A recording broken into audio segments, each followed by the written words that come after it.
भगवते वासुदेवाय। ॐ नमो भगवते वासुदेवाय। नारायणं नमस्कृत्यं नरं चैव नरोत्तमं देवीं सरस्वतीं व्यासं ततो जयामुदीरये।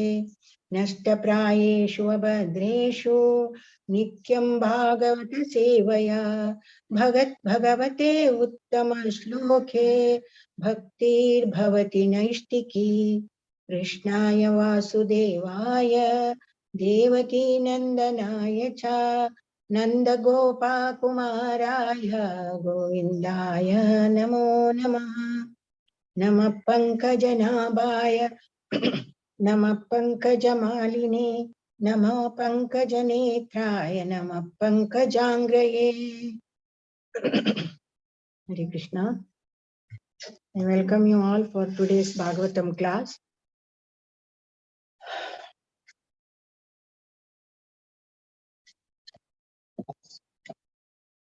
Today I have taken a shloka from Srimad Bhagavatam, Canto 1, Chapter 6, Text 38. This is the last shloka of the 6th chapter.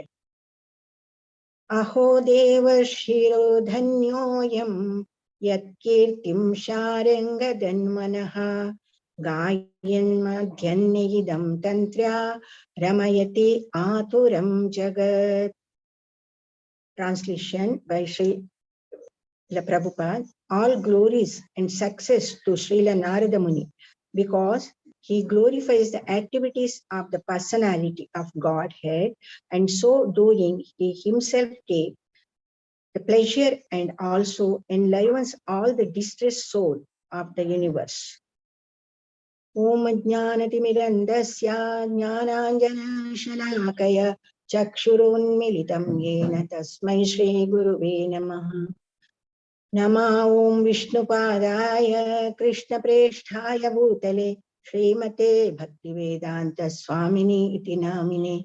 Namaste Saraswati Deve Gauravani Pracharine Nirvishesha Shunyavadi Paschatya Deshatarine. Namo Mahavadanyaya Krishna Prema Pradayate Krishnaya Krishna Chaitanya Namine Gauratvishe Namaha. He Krishna Karuna Sindho Deenabandho Jagatpate Gopesha Gopika Kanta Radha Kanta Namostute Tapta Kanchana Gaurange Radhe Vrindavaneshwari Vrishabhanu Sute Devi Pranamami Haripriye. Vancha Kalpatarubhyascha Kripa Sindubhya Evacha Patitanam Pavanebhyo Vaishnavebhyo Namo Namah. Jai Shri Krishna Chaitanya Prabhu Nityananda Shri Advaita Gadadhara Srivasadi Gaura Bhakta Vrinda.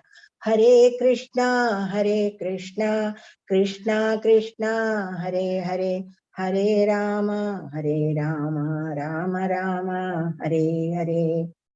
Hare Krishna. I welcome you to today's Bhagavatam class. Just now I read the shloka and I am going to read the purport now. It is a small purport and very good, very nice purport. So I thought I will read that also. Srila Prabhupada writes here, Sri Narada Muni plays on his instrument to glorify the transcendental activities of the Lord and give relief to all miserable living entities of the universe.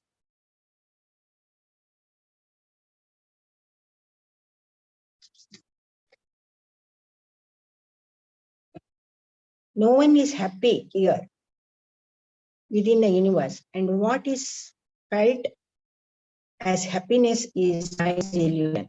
The illusory energy of the Lord is so strong that even the hog who lives on the filthy stool feels happy. No one can be truly happy within the material world. Srila Narada Muni, in order to enlighten the miserable inhabitants, wanders everywhere. His mission is to get them back home, back to Godhead. This is the mission of all genuine devotees of the Lord. following the footsteps of the great sage. When we read this or hear this, we remember Srila Prabhupada, because Prabhupada also did the same thing. In his advanced age, he went to the foreign land, and there he almost did the same thing, and he traveled all over the world to spread Krishna's message and wanted everyone to go back home, back to Godhead. He gave Krishna Prema and Krishna Nama. But what happens is we don't take this seriously and suffer in the material world and come back again and again. Punarapi Jananam, Punarapi Maranam. Now, last time we heard about Narada Rishi, his previous life, previous life, and after that, how he got the spiritual body and became an eternal servant of the Lord, and spreading Krishna's glories everywhere and giving Lord's name to everyone. And how he got the name Triloka Sanchari also we heard. And we heard about his most controversial misunderstanding act of encouraging Kamsa to kill Devaki and Vasudeva's 6 children, first 6 children, of course. We also know that why he did so. Another controversial act of Devarshi Narada was being an instrument to arrange a war between Lord Rama and his dearmost devotee, Hanuman. Today I am going to share this story with you. Once Vasishtha Rishi arranged a very big sacrifice, yajna, and he invited all the the Maharshis, Rajarshis, and many kings for that program. So after that, among them, some kings and kings also were invited. One of them was a king from Kashi. Kashi, he is Kashi Raj. His name is Sukanta. He also attended this program, and when after the program got over, he was about to leave. Narada Muni went to him and told him, "Hey Rajan, see here, so many exalted devotees, Rishi Munis are there. You should take their blessings, because it will help you to progress in your spiritual and material life." And he cautioned him not to take blessings from Vishwamitra. Then Raja said, why it is so?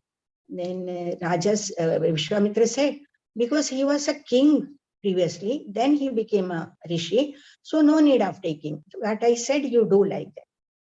And actually Narad was planning something. So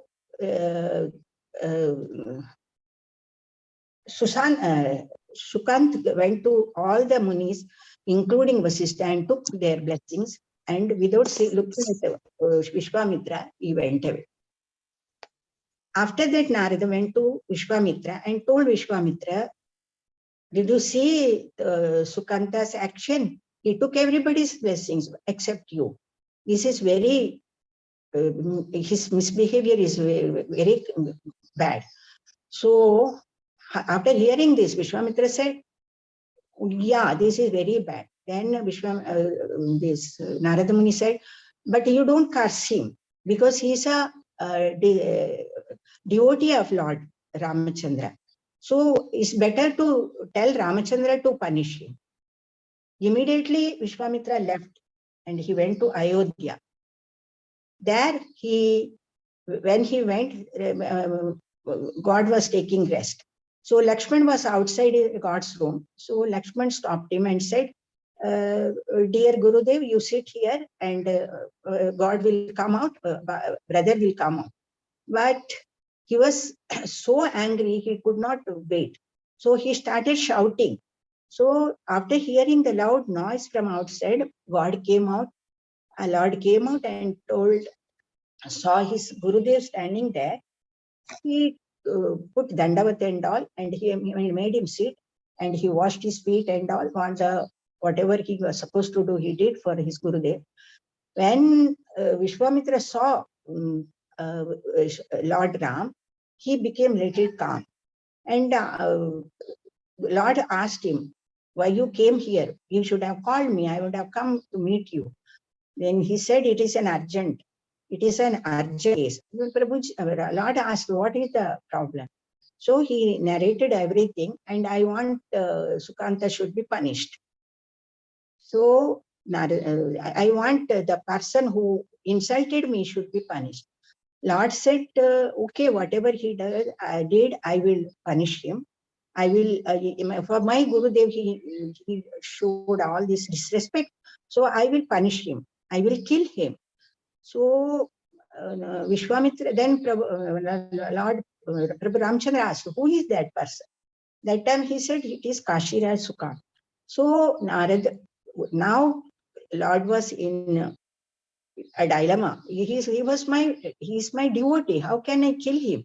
But I have given promise to my Gurudev, so I have to kill.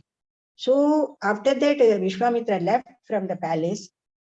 Narada, Lord Ramachandra ordered Lakshmana, Shatrughna to bring Sukanta to his place, to Ayodhya.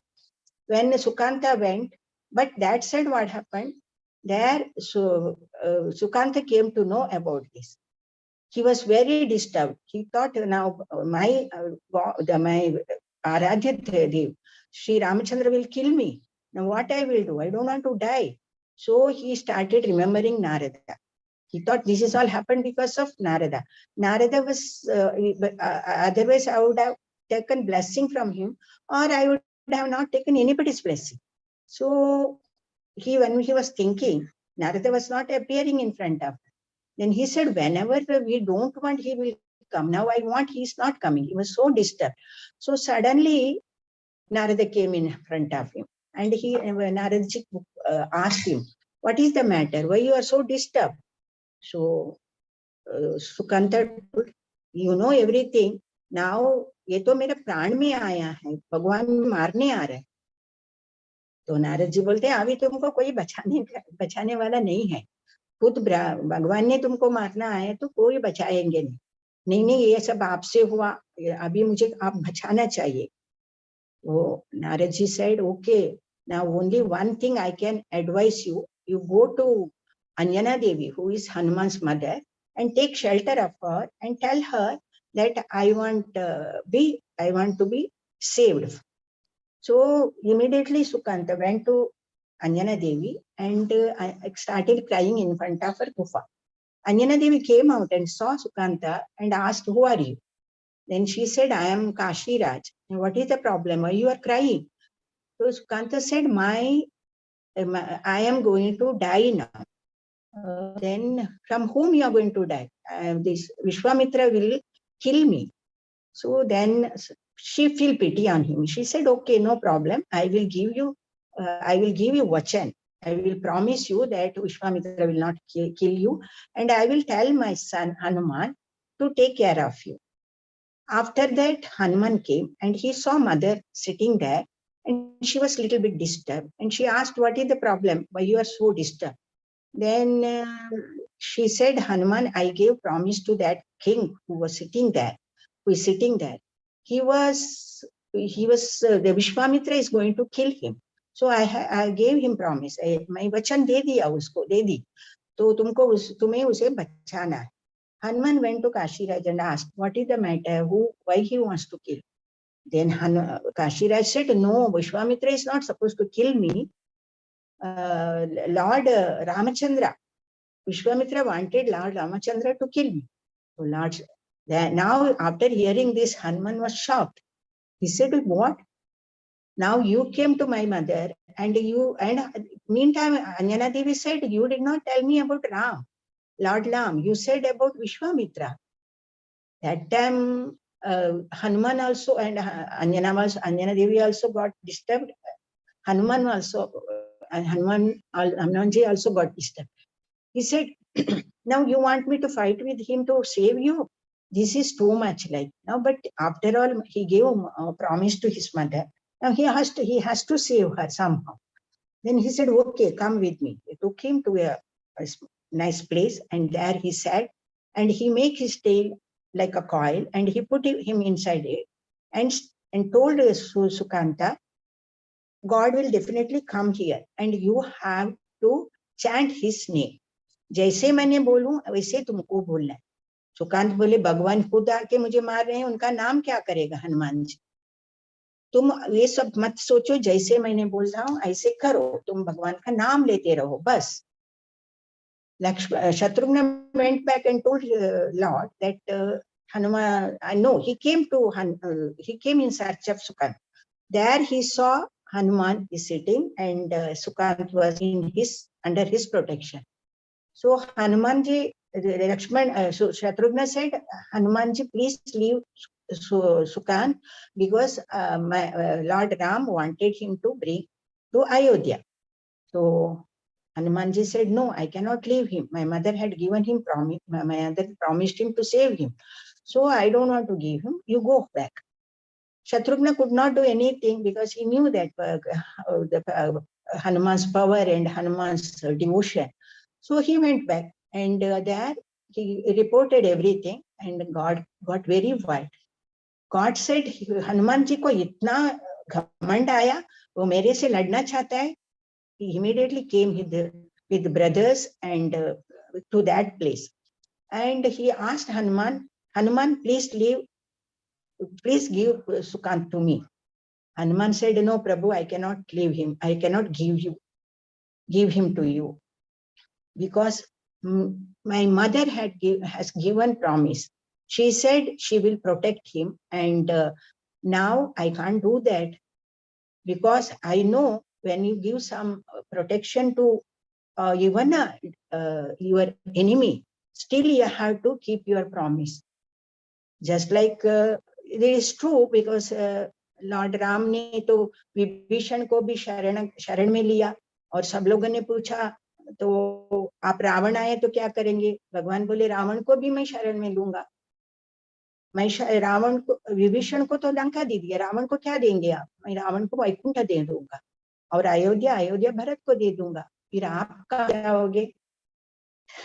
तो राम जी बोलते हैं, मैं भक्तों के हृदय में रहता हूँ.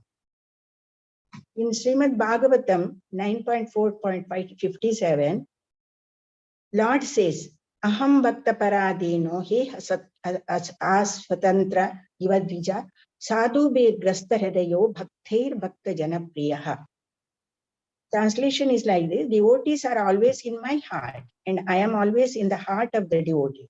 The devotee does not know anything beyond me, and I also cannot forget the devotee. There is a very intimate relationship between me and the pure devotee. Pure devotees in full knowledge are never out of spiritual touch, and therefore they are very dear to me. This is what God said. Now, the same thing what Hanumanji is following. This is what in Bhagavad Gita chapter 3, sloka 21, even Krishna says, whatever action a great man performs, common man follows. And whatever standards he sets by exemplary act, all the world pursues. Srimad Bhagavatam also says that one should follow the footsteps of great devotees, and that is the way of progress on the path of spiritual knowledge. Hanuman did the same thing. Maybe he is not imitating, but he is following the footsteps of Ram. भगवान ने थोड़ा मुस्कुराया, ये तो मेरे पर मेरा ही dialogue बोल रहा है. तो फिर उन्होंने बोला, तुम तो सुकांत को नहीं छोड़ दिया, तो मैं तुम्हारे ऊपर तो तुम आके मेरे से युद्ध कर. हनुमान जी बोलते हैं, मैं आपके साथ युद्ध नहीं कर सकता हूँ भगवान. मैं आपके साथ शस्त्र नहीं उठा सकता हूँ, लेकिन आप मेरे ऊपर शस्त्र उठा सकते हो और मुझे मार सकते हो. मेरे मरने के बाद आप सुकांत को लेके गए तो मेरा माँ का प्रॉमिस ब्रेक नहीं होगा, लेकिन अभी मैं नहीं कर सकता हूँ, लेकिन आप कुछ भी करो, लेकिन मैं सुकांत को नहीं छोड़ूंगा। तो भगवान को बहुत गुस्सा आता है, तो फिर उन्होंने बाण छोड़ने शुरू किया। हनुमान जी का जब माता अंजना देवी के घर से वो आए थे, तब उन्होंने सोच रहे थे, मैं भगवान के ऊपर अस्त्र तो नहीं उठा सकता हूँ, लेकिन मेरा अस्त्र होगा मेरा ध्यान मुद्र, और मेरा शस्त्र होगा मैं भगवान का नाम। यही दो अस्त्र शस्त्रों के मैं भगवान को जीत लूंगा। ऐसे करके वो भगवान का नाम लेने लगे, श्री राम जय राम, और सुकांत भी भगवान के नाम लेते रहे। भगवान ने बाण छोड़ दिया, वो बाण पूरा उनको राउंड मार के नीचे गिर गया। भगवान को गुस्सा आया, ये कैसे होता है। नारद मुनि भी उधर थे, ब्रह्म सब लोग उधर थे, विश्वामित्र भी वही थे। नारद जी आके बोले, प्रभु आप हनुमान के किस बात पे आप बाण चलाओगे? उनका पूरा बदन आपके नाम से भरा है, आप उनको मार नहीं सकते ऐसा, तो आपका बाण व्यर्थ ही होगा। तो मैं क्या करूं अभी? राम जी बोलते, देखो एक छाती पे लगा के देखो। भगवान ने छाती के ऊपर एक बाण प्रहार किया, वो छाती को लग गया, तो इधर भगवान राम को दुखने लगा, वो जोर से आवाज करने लगे, हार। तो लक्ष्मण आदि नजदीक आए, क्या हुआ? नारद जी बोले, हनुमान के छाती पर लगाया। हनुमान के छाती पे कौन है? राम सीता लक्ष्मण, और कौन है? तो उनको लगना है, भगवान को लगना ही है।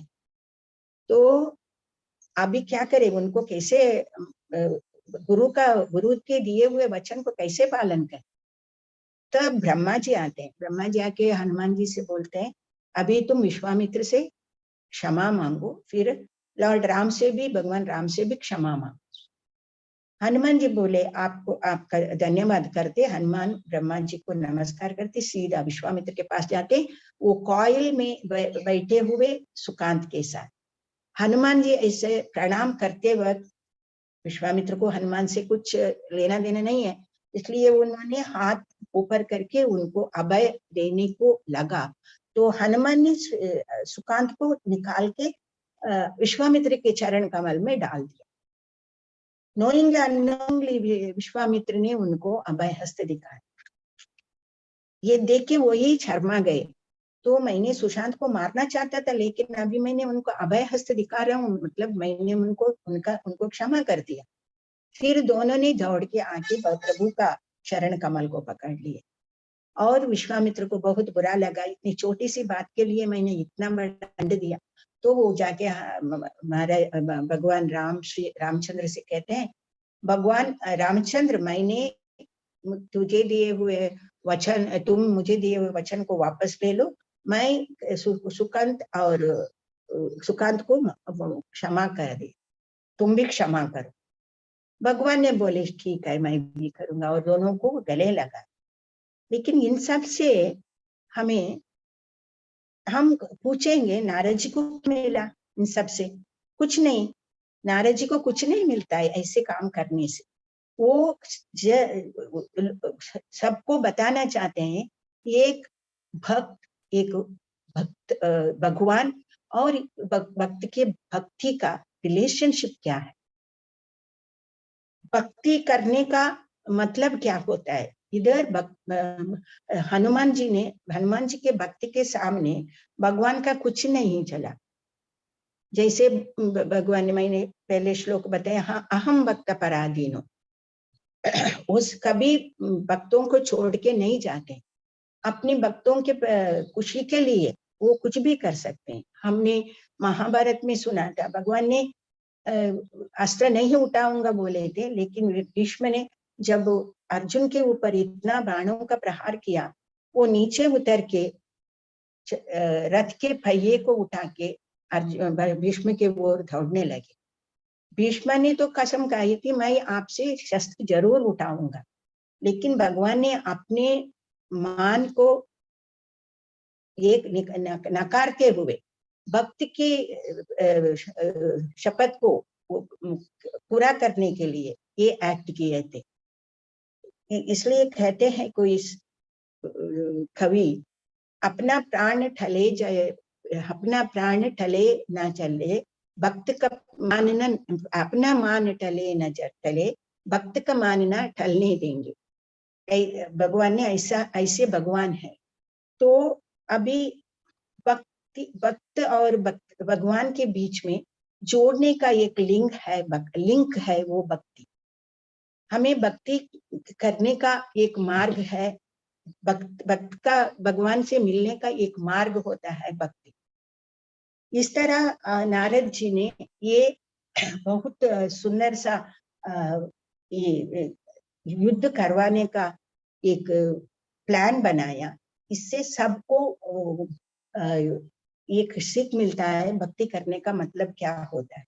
हनुमान के जैसे या नारद के जैसे हम नहीं कर सकते हैं, लेकिन उनके चिन्ह पर जा सकते हैं, भक्ति करने का मतलब जान सकते हैं। गुरु और बहुत सारे आचार्य और हमें बहुत सारे स्पीकर हमारे लिए भक्ति के बारे में कहते हैं।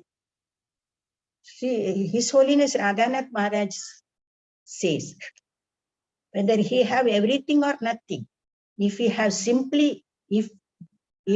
simply have devotion, we actually have everything. It's a beautiful from Radhanath Maharaj. हम सोचेंगे हमारे पास क्या है, लेकिन हमारे पास भी नहीं है, लेकिन भक्ति है, वो तो बहुत बड़ा धन है। जैसे नारद जी अपने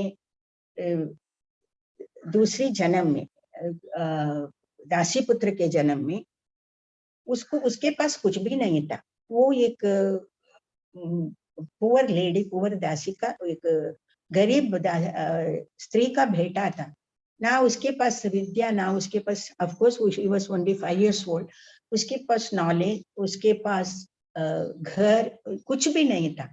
लेकिन उसने क्या किया, परमहंस का एसोसिएशन लिया, भक्ति के बारे में जान लिया, और भक्ति करने से क्या होता है ये सब जान के, उसका तो हाई बर्थ भी नहीं था, वो एक शूद्र था।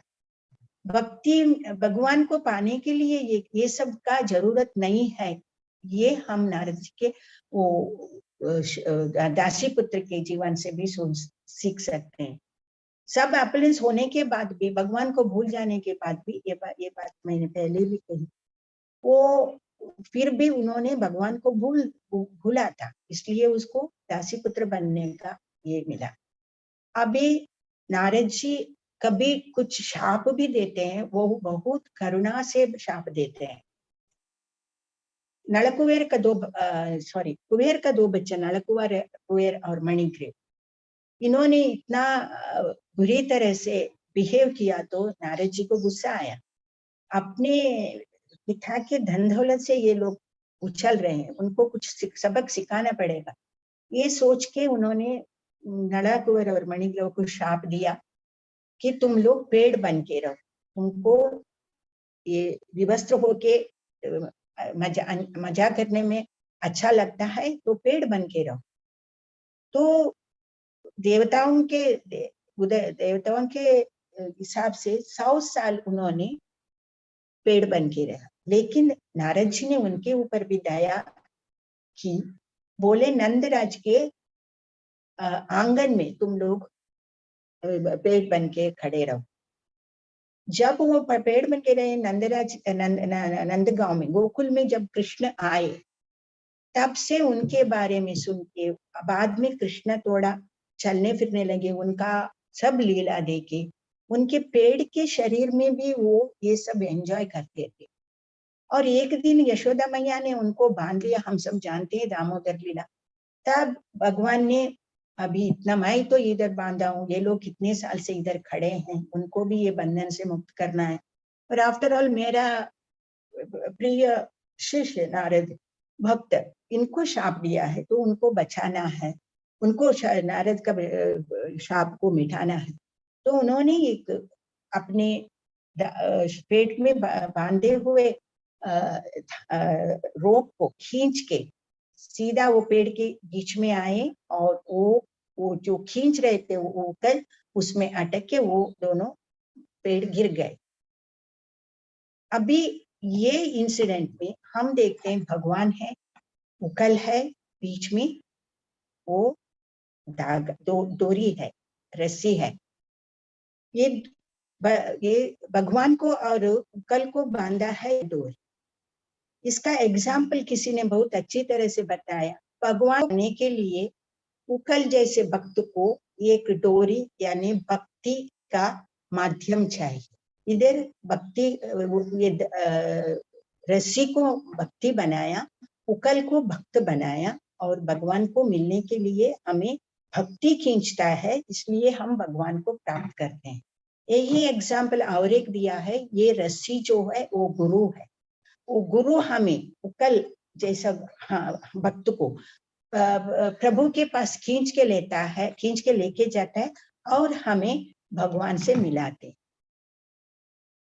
भगवान भी बोलते हैं भगवत गीता में, भक्ति के बारे में बोलते हैं। तो लास्ट टाइम भी मैंने कुछ श्लोक पढ़ी थी। इसमें भगवान भगवत गीता में कहते हैं 12.13 and 14, one who is not envious but is a kind friend to all living entities, who does not think himself a proprietor and is free from false ego, who is equal in both happiness and distress, who is tolerant, always satisfied, self-controlled, and engaged in devotional service with the determination, his mind and intelligence fixed on me. Such a devotee of mine is very dear to me. इस श्लोक में भगवान वो कौन उनको बहुत प्यारे हैं ये लिखते हैं। भक्ति करने के लिए हमें दो चीज चाहिए। To do devotional service we need two things, one is determination and another one I forgot, anyway I will remember. Discipline, devotion and dedication. Of course dedication के बिना, डिसिप्लिन के बिना हम कुछ हम भक्ति नहीं कर पाएंगे। और 12.15 में भगवान कहते हैं, he by whom no one is put into difficulty and who is not disturbed by anyone, who is occupied in happiness and distress, fear and anxiety, is very dear to me. इस सब श्लोक में बहुत भगवान कहते हैं who is very dear to me. My devotees 12.16 में बोलते हैं भगवान, my devotees who is not dependent on the ordinary course of activities, who is pure, expert, without care, free from all pains and not striving for some result, is very dear to me.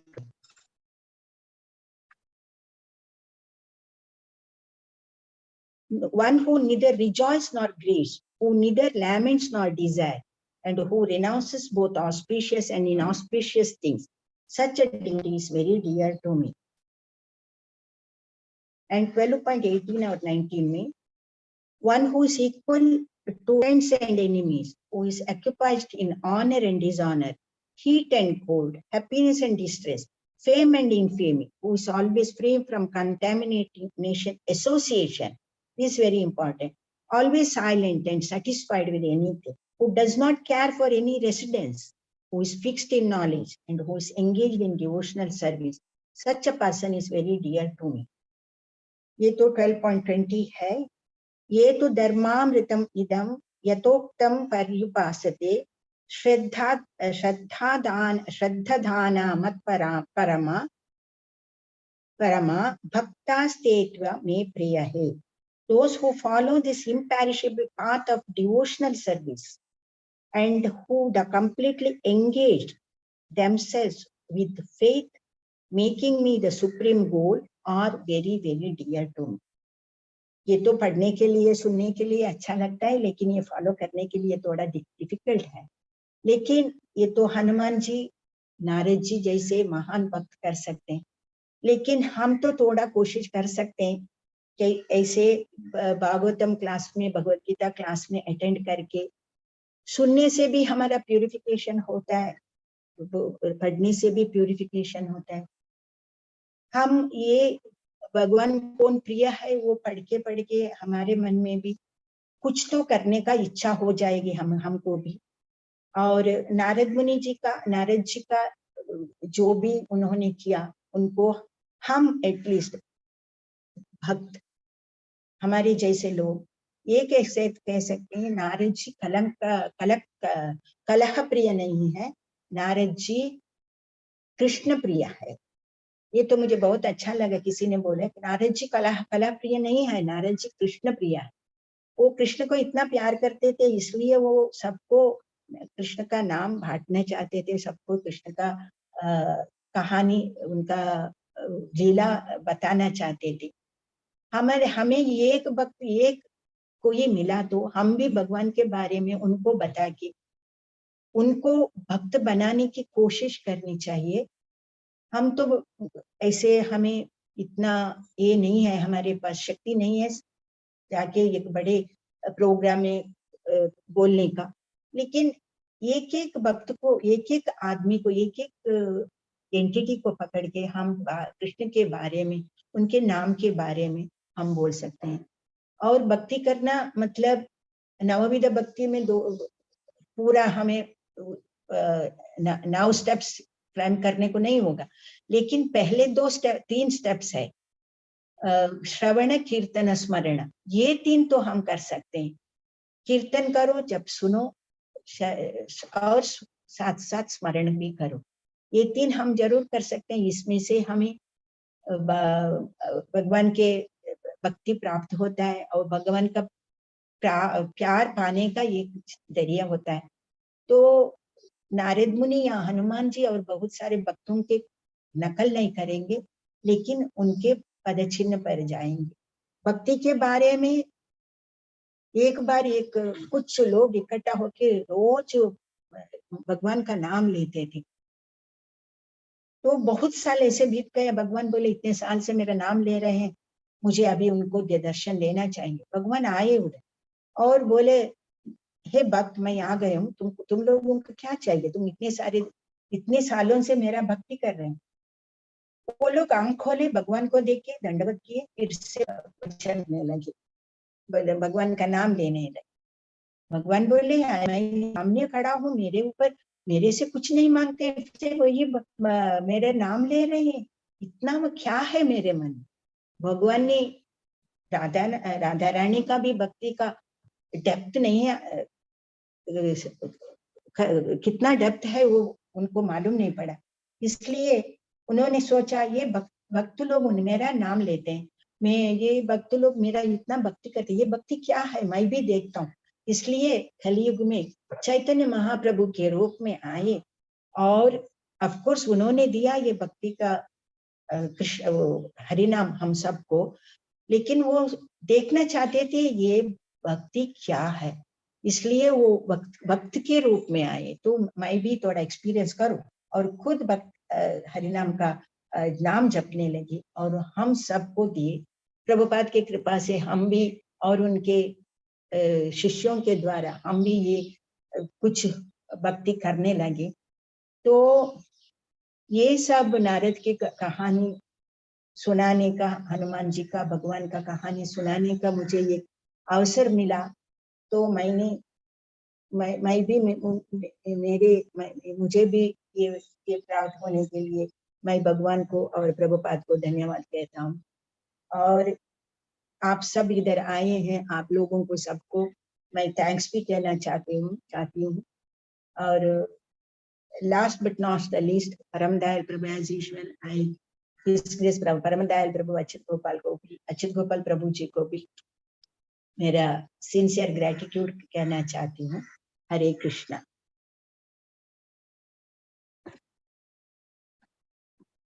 हरे कृष्णा माता जी, thank you माता जी। हरे कृष्णा माता जी, हरि बोल। हरि बोल, हरि बोल।